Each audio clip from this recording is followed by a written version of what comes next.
Bismillahirrahmanirrahim. Jangan lupa subscribe ya. Kan aku dalam keadaan yang terindah yang engkau ridhai.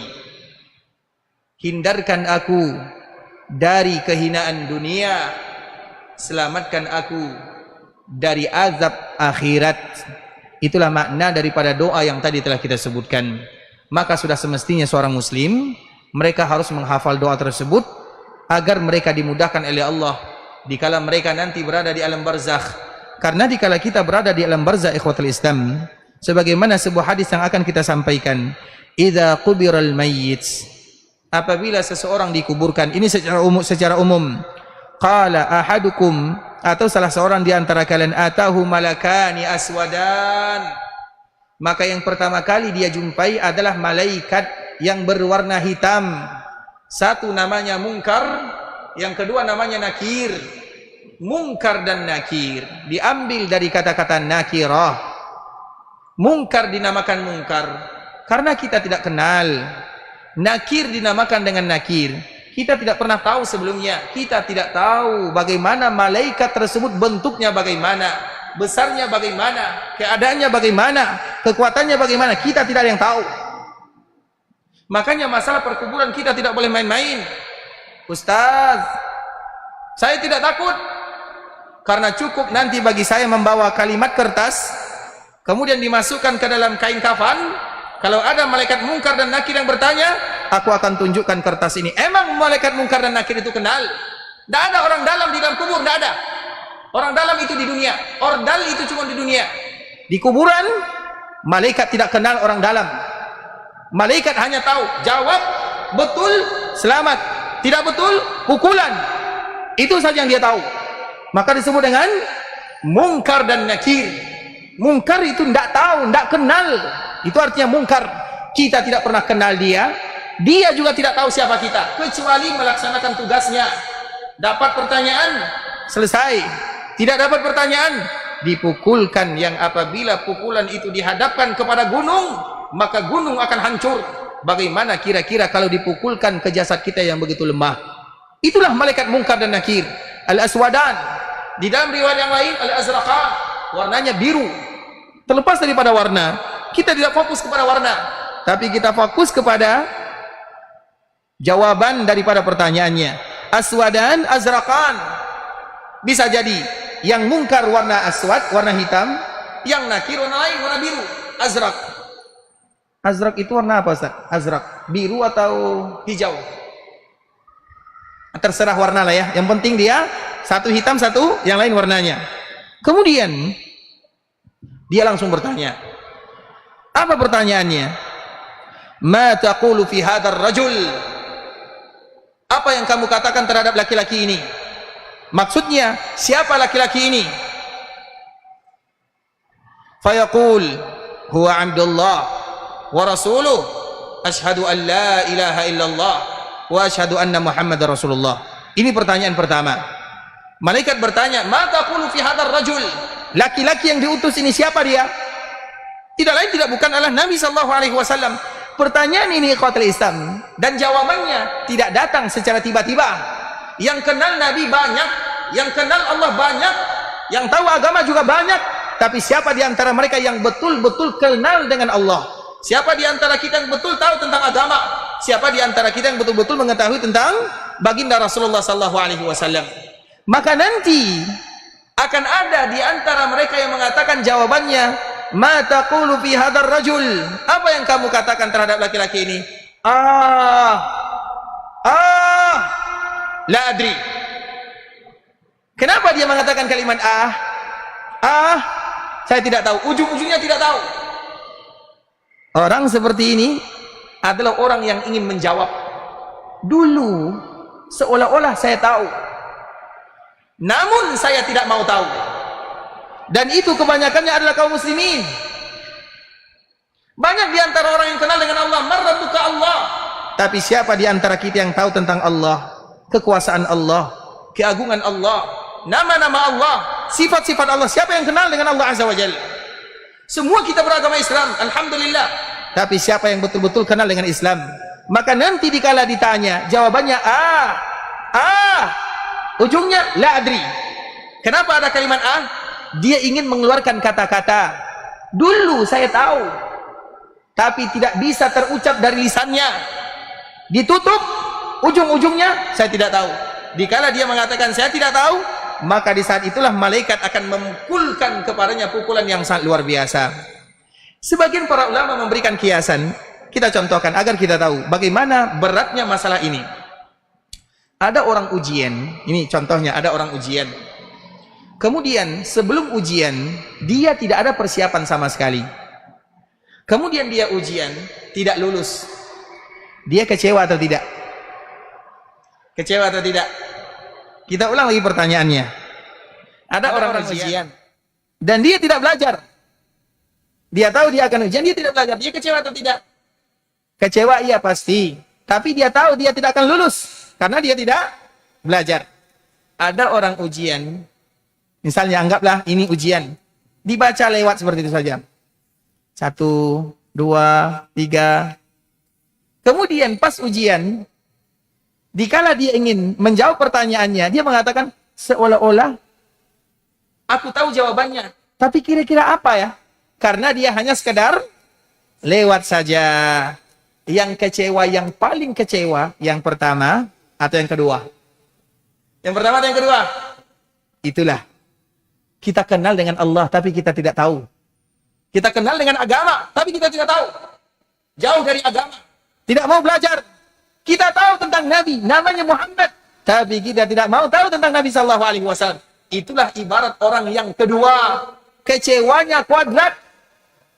Karena dulu ada kesempatan untuk mengetahui, tapi hanya sekedar lewat begitu saja. Sehingga dikala ditanya di perkumpulan kalimat itu ada makna. Itu seolah-olah dia, saya tahu dulu, saya pernah tahu dulu, tapi tidak jadi tahu. Ujung-ujungnya la adri, saya tidak tahu. Malaikat tidak mau tahu. Mungkar dan nakir, kalau tidak tahu langsung dipukul kepada orang tersebut. Kemudian ikhwatul Islam, ketika dia menjawab, "Ma taqulu fi hadzal rajul?" Maka orang yang beriman mengatakan, "Huwa Abdullah wa rasuluh, asyhadu an la ilaha illallah wa asyhadu anna Muhammadar Rasulullah." Apa kata malaikat ini? "Qad kunna na'lam annaka taqulu hadza." Kami tahu kamu akan berhasil menjawabnya. "Tsumma yufsahu lahu fi qabrihi 70 zira'an fi 70." Maka perkuburan akan diperluas 70 kali 70 hasta. 70 hasta itu kurang lebih 35 meter lah. Itu luas atau tidak? Rumah kita saja tidak sampai seluas itu ya. Artinya itu baru pertama kali, ini mukaddimahnya. Kemudian summa yunawwarulah. Kemudian perkuburannya pun akan diterangi. Kemudian setelahnya datang sahabatnya. Sahabat ini dalam bentuk yang sangat indah, mendatangkan wangi yang sangat mulia. Maka dia pun bertanya, "Kamu siapa?" Dia pun mengatakan, "Ana amalu." Saya ini adalah amalan kamu. Jadi amalan kita itu akan bisa berwujud nanti di akhir kehidupan, nanti di alam barzakh, nanti di timbangan. 3 ini kita akan menyaksikan amalan kita itu yang mana. Di dunia kita tidak tahu amalan kita. Salat kita mana? Salat kita tidak ada. Salat selesai, pahalanya mana tidak tahu. Salat yang kita lakukan itu mana? Di akhir kehidupan ada. Kemudian di perkuburan akan berbentuk, dan bentuknya seperti seorang yang sangat indah, mendatangkan bau yang sangat mulia. Kemudian dikatakan kepadanya, "Irji' ila ahli, arji' ila ahli, fa ukhbirhum fa yaqulu nam ka naumikal arush." Saya ingin pulang kepada keluargaku, kata orang tadi. Tadi orang yang meninggal dia mengatakan saya ingin pulang kepada keluargaku. Namun malaikat mengatakan tunggu dulu, nam, tidur sebagaimana tidurnya seorang pengantin dalam perkuburannya. Dan itu adalah malam pertama yang paling indah. Karena biasanya kita selalu melewati malam pertama bersama keluarga. Itu adalah malam-malam yang paling indah. Dan itu pun akan kembali terulang dikala kita berada di alam barzakh. 6. Tidurlah kanaumatil arush. pengantin kalau tidur, bangun-bangunnya marah atau tersenyum? Senyum saja hidupnya. Dah begitulah orang yang nanti berada di perkuburannya. Kemudian apa yang terjadi?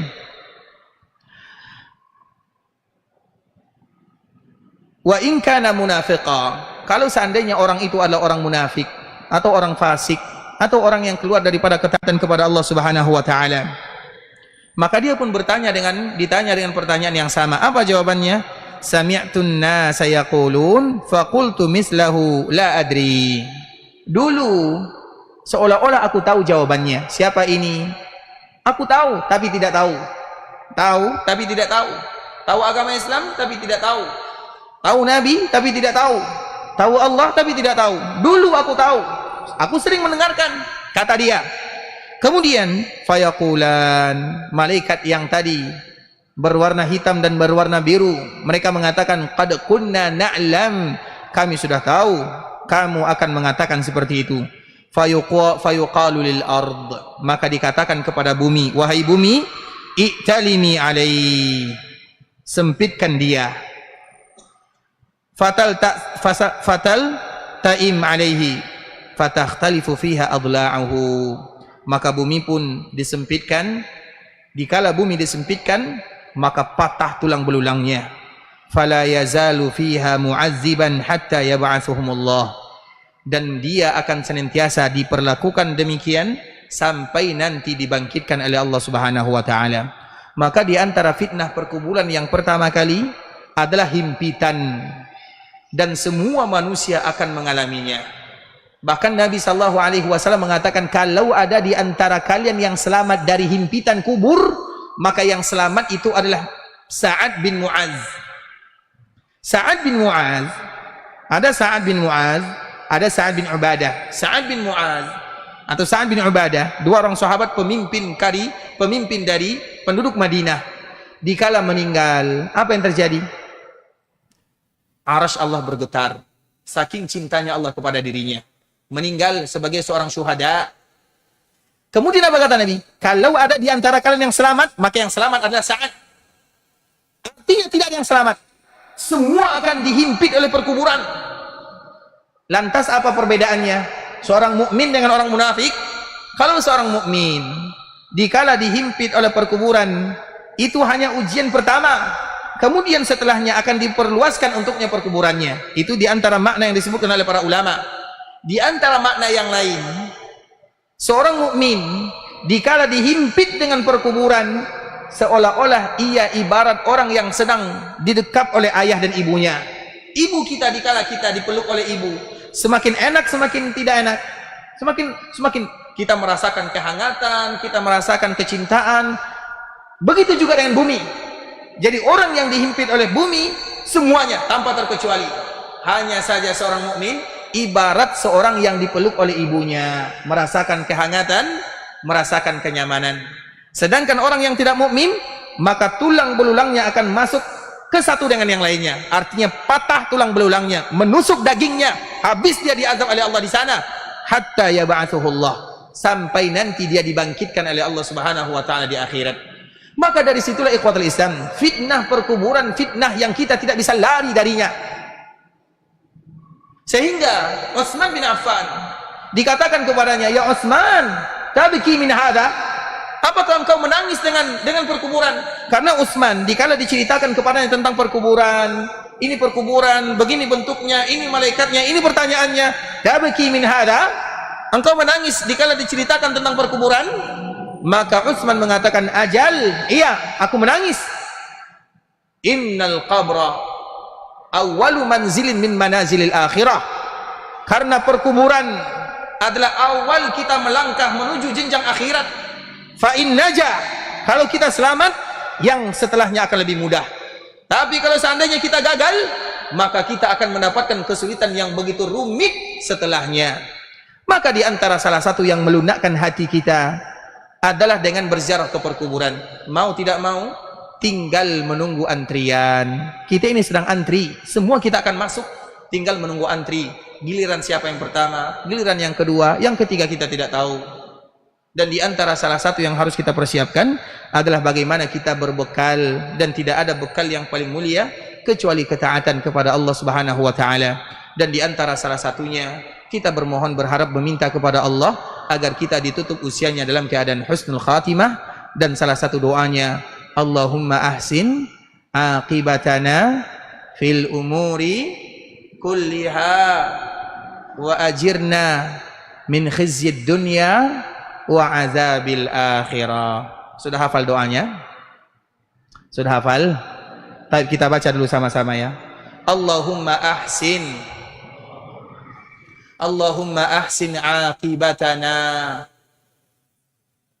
fil umuri kulliha. Allahumma ahsin aqibatana fil umuri kulliha. Udah hafal? Kayaknya seperti orang belum makan ya. Memang belum makan ya? Agak loyo sedikit ya, Taib. Allahumma ahsin aqibatana fil umuri kulliha. Allahumma ahsin aqibatana fil umuri kulliha. Wa ajirna min khizyid dunya. Wa ajirna min khizyid dunya wa azabil akhirah. Wa azabil akhirah. Ada yang sudah hafal? Ada yang sudah hafal? Ada? Silakan Pak. Silakan ke sini ya. Masya Allah, barakallahu fiik.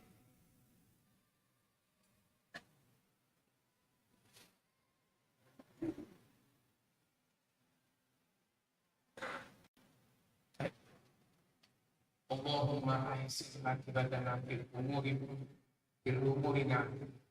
Fil umuri kulliha. Allahumma ahsin aqibatana Fil umuri kulliha ya. wa ajirna min dunya wa azabil akhirah. Ulang lagi sekali. Allahumma ahsin aqibatana fil umuri kulliha Baik. wa ajirna min dunya wa azabil akhirah. Baik, artinya. Ya Allah, aku memohon kebaikan di akhir hidup. Baik.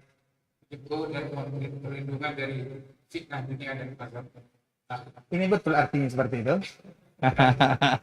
Baik, tidak menjadi masalah, Masya Allah. Tinggal artinya lagi ya. Tapi maknanya sudah sampai. Ini silakan Pak. Mau yang mana? Yang ini atau yang ini? Untung tidak dua-duanya. Baik.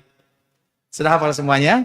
Allahumma ahsin aqibatana. Ya Allah, perbaiki akhir daripada cerita kami di dunia.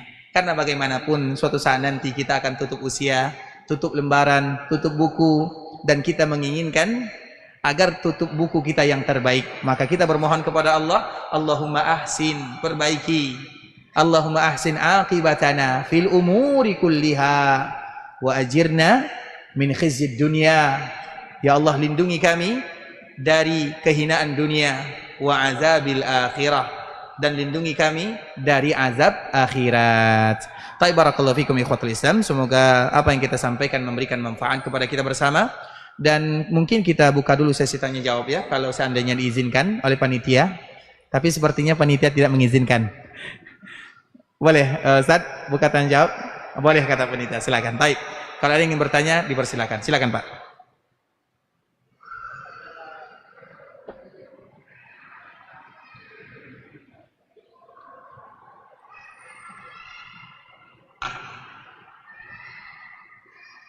Yes. Waalaikumsalam warahmatullahi wabarakatuh.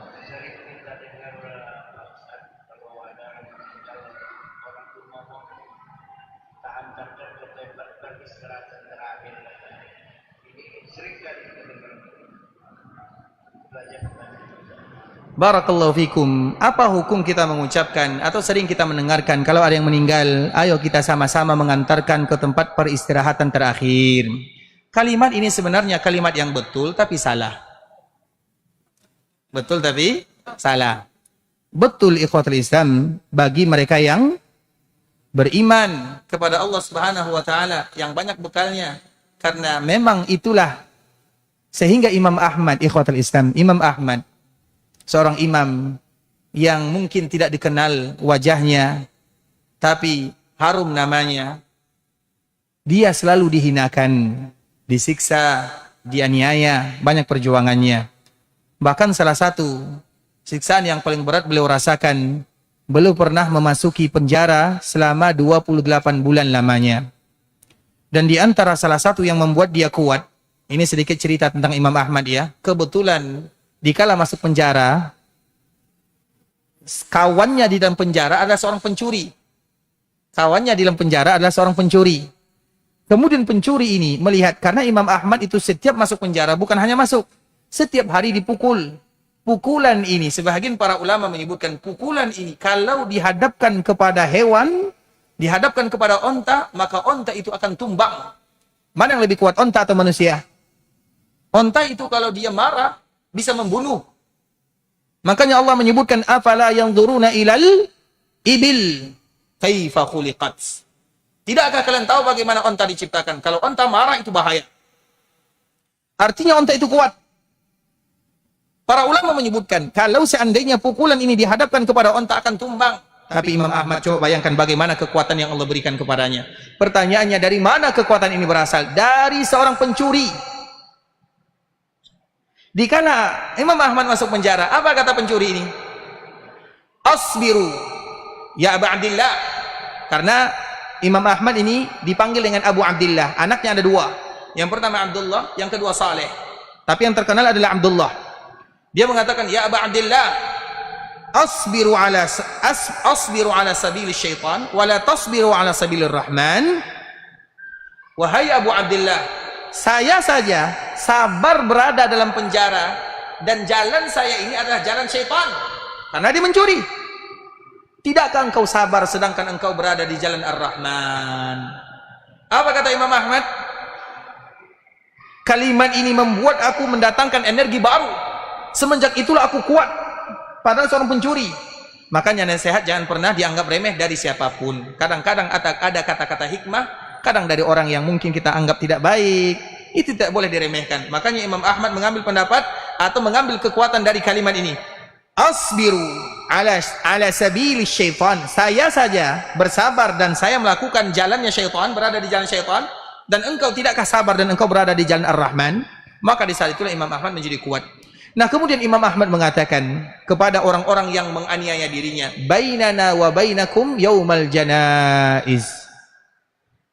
Antara kita dengan kalian nanti dikala kita sudah meninggal, hari jenazah. Imam Ahmad pun meninggal. Kira-kira berapa yang mensalatkan dirinya? Banyak ikhwatul Islam. Ada yang menyebutkan 500.000, ada yang mengatakan 1 juta orang. Bayangkan 1 juta. Kabupaten Kampar ini penuh dengan orang 1 juta. Coba bayangkan, atau 500.000. Bainana wa bainakumul jazais. Kenapa demikian? Karena itu adalah hari di mana dia mendapatkan hasil daripada amalan yang dia lakukan. Istirahat namanya. Istirahat kita itu dikala kita mendapatkan nikmat, diselamatkan dari azab perkuburan dan dimudahkan langkah masuk surga. Sehingga kalimat yang tadi disebutkan, kita antarkan dia ke peristirahat terakhir. Betul atau salah? Betul atau salah? Betul, tapi salah. Betul bagi sebagian orang, salah bagi mereka yang mungkin jauh dari Allah, yang mungkin karena perkuburan itu sebagaimana tadi disebutkan oleh Utsman bin Affan, itu adalah awal langkah menuju akhirat. Kalau selamat berarti aman, istirahat. Tapi kalau tidak selamat, maka itu adalah awal malapetaka. Semoga Allah melindungi kita dari fitnah perkuburan. Barakallahu fikum. Silakan, Pak.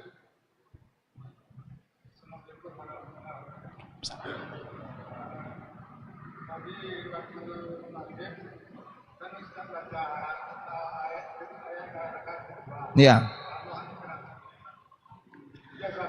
Wa iyyakum barakallahu fikum. Kami mohon maaf ya. Tadi maghrib kita membaca ayat kedua, dan yang salah bukan imam, yang salah di belakang imam. Karena mereka tidak menyebutkan, karena imam salah, tapi mereka tidak memperbaiki imam salah. Jadi yang salah siapa? Yang di belakang imam kan, bukan imam kan?